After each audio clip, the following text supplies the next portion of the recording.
Assalamualaikum warahmatullahi wabarakatuh.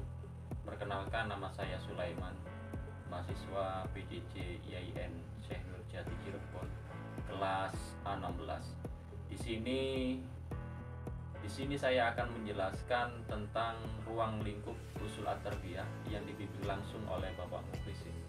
Pertama-tama, marilah kita panjatkan puja dan puji syukur atas kehadirat Allah Subhanahu wa Ta'ala, di mana kita masih diberi kesehatan untuk dapat mengikuti kuliah PJJ IAIN Syekh Nurjati secara daring.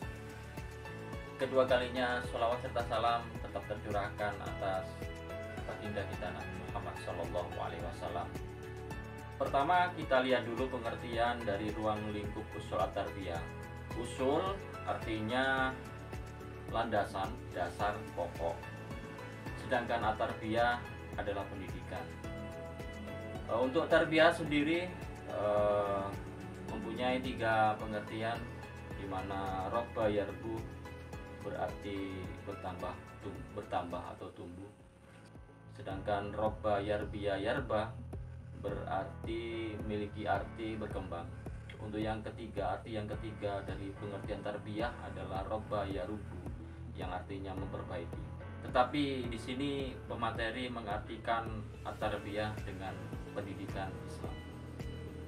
Jadi pengertian usul at-tarbiyah adalah landasan pendidikan Islam yang menjadi dasar kependidikan Islam.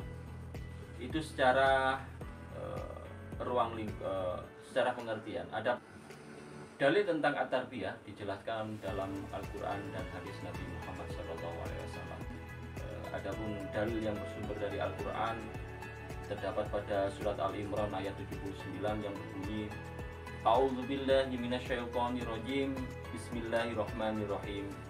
Ma kana li basyarin ay yu'tiyahullahul kitaba wal hukma wan nubuwah tsumma yaqulu lin-nasi kunu ibadan li min dunillah walakin kunu rabbaniyina bima kuntum tu'allimunal kitab wa bima kuntum tadrusun.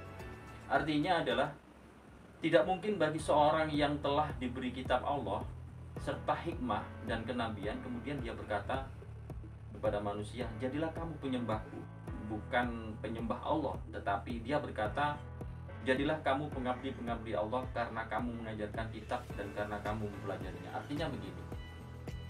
Jadi tidak mungkin bagi seorang manusia itu ketika diberi kitab oleh Allah dan diberi wahyu serta dijadikan dia nabi, tidak mungkin dia akan berkata sembahlah aku, tetapi seharusnya dia akan mengatakan jadilah ulama-ulama dan jadilah ulama-ulama yang mengajarkan kitab dan menghafal dan mempelajari.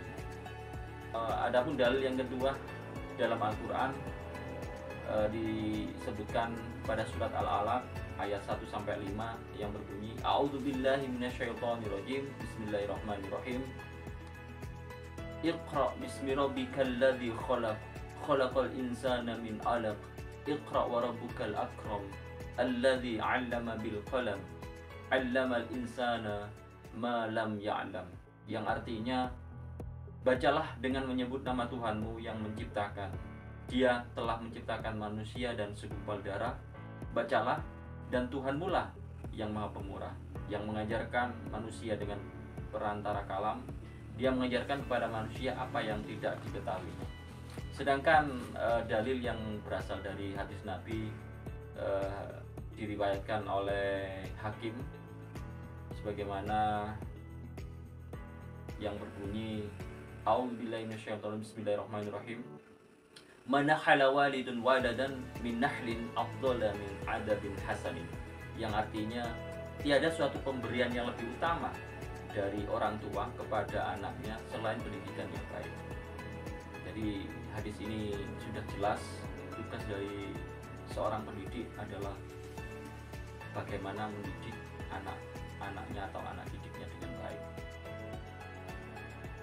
Adapun dalil yang kedua yang berasal dari hadis Nabi, hadis ini diriwayatkan oleh Bukhari yang berbunyi, Bismillahirrahmanirrahim. Kunu rabbaniyina khulama'a fuqaha'a ulama'a wa yuqalu rabbaniyul ladzi yurabbiyan nasa bisigharil ilmi qabla kibari, yang artinya jadilah pendidik yang penyantun, ahli fikih dan ulama. Dikatakan pendidik apabila seorang pendidik manusia dengan memberikan ilmu sedikit-sedikit yang lama-lama kemudian menjadi banyak. Itu adalah arti yang dalil dari Nabi Muhammad, dalil dari hadis.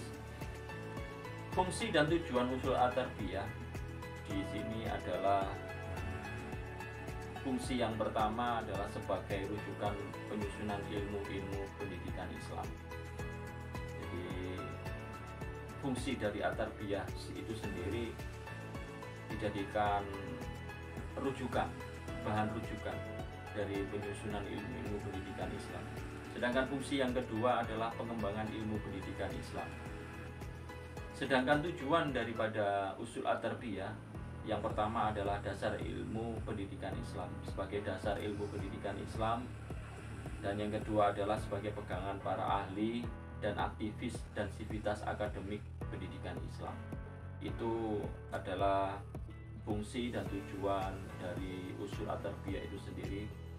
Bagaimanapun juga fungsi dan tujuan ini tentunya sebagai bekal bagi pendidik, dan sudah jelas dijelaskan bahwa landasan dalam pendidikan ini bersumber dari dua hukum, yaitu dari Al-Quran dan hadis Nabi.